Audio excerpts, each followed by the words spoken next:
Hey guys, हम लौट आए हैं अपने बुक के सेकंड चैप्टर पर। फर्स्ट चैप्टर में हमने ये डिस्कस किया था कि इमोशनल इंटेलिजेंस क्या होता है और ये हमारे लिए क्यों ज़रूरी है।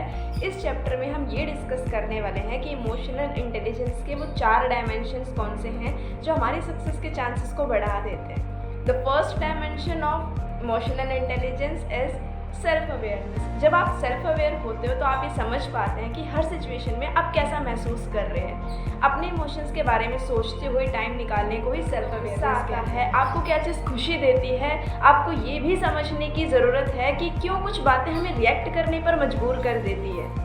अपने खुद को समझने के लिए जब हम टाइम निकालेंगे तो हम सरप्राइज होंगे कि हम अपने बारे में कितना कुछ जानते हैं। एक केस इमेजिन करते हैं। मान लीजिए कि आज आपका ऑफिस में दिन बहुत ज़्यादा ख़राब था क्योंकि आपके बॉस ने आपको एक डेडलाइन मिस करने पर बहुत ज़्यादा डांट लगाई थी। आपको बहुत ज़्यादा गुस्सा आता है अपने बॉस पर, आप उन पर चिल्लाना चाहते हैं, लेकिन आप उन पर चिल्लाना चाहते हैं क्योंकि इसमें आपकी कोई गलती नहीं थी, इसमें आपकी टीममेट्स की गलती थी।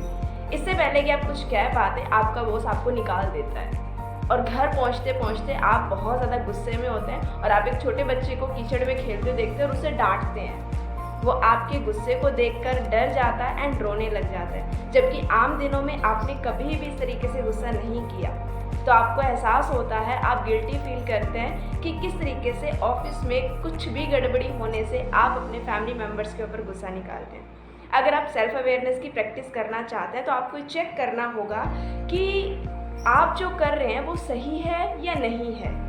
जैसे उसमें छोटे बच्चे की कोई गलती नहीं थी, आप ये सेल्फ अवेयर होकर ही समझेंगे कि इस सिचुएशन में एक्चुअल में आपको क्या करना चाहिए। अगर आपके पास सेल्फ अवेयरनेस है तो आप खुद पर हेल्दी तरीके से काम कर पाएंगे।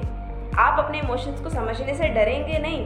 आपको हमेशा से डर लगा रहता है और आपको इसका कारण नहीं पता, तो इस तरह से तो आप बहुत सारी अपॉर्चुनिटी को खो देंगे। इस बुक के ऑथर ने कुछ रिसर्चर्स के साथ मिलकर एक EQ अप्रेजल टेस्ट बनाया, जिसमें उन एरियाज पर वो आपको स्कोर देता है जिनमें आप बहुत ज़्यादा अच्छे हैं और उन एरिया पर भी जिनमें हमें काम करने की ज़रूरत है। डेव एक रीजनल सर्विस मैनेजर है। उनका इमोशनल इंटेलिजेंस स्कोर 95 है। इससे पता चलता है कि वो अपने इमोशंस के टच में है। इससे पहले डेव के स्कोर ज़्यादा नहीं थे। अपने स्कोर्स को बढ़ाने के लिए जो उनको स्टेप्स लेने पड़े, उन्होंने वो सारे स्टेप्स लिए और इससे उनको फ़ायदा भी मिला। अब डेव में जैसे जैसे इम्प्रूवमेंट दिखाई दी, उनके साथ जो काम करने वाले लोग हैं उन्होंने कहा कि डेव पहले से ज़्यादा हार्ड वर्कर एंड कमिटेड हो चुके हैं। अगर अब टीम में कोई भी गलती होती है तो उन्हें गुस्सा ज़रूर आता है, लेकिन वो उसके सोल्यूशंस निकालने में लग जाते हैं। टीना एक मार्केटिंग मैनेजर है जिनका इमोशनल इंटेलिजेंस स्कोर 69 है और उनके साथ जो काम करने वाले लोग हैं उन्होंने कहा कि टीना प्रेशर में काम नहीं कर सकती। टीना अक्सर परेशान रहती है। टीना अपने इमोशंस को अपने ऊपर हावी होने देते हैं, जिसकी वजह से अपनी चिड़चिड़ाहट को भी वो दूसरों के ऊपर निकालती है। टीना के लिए बेहतर होता अगर वो अपनी आदतों को बेहतर तरीके से जानती एंड उन पर बेहतर तरीके से काम कर पाती।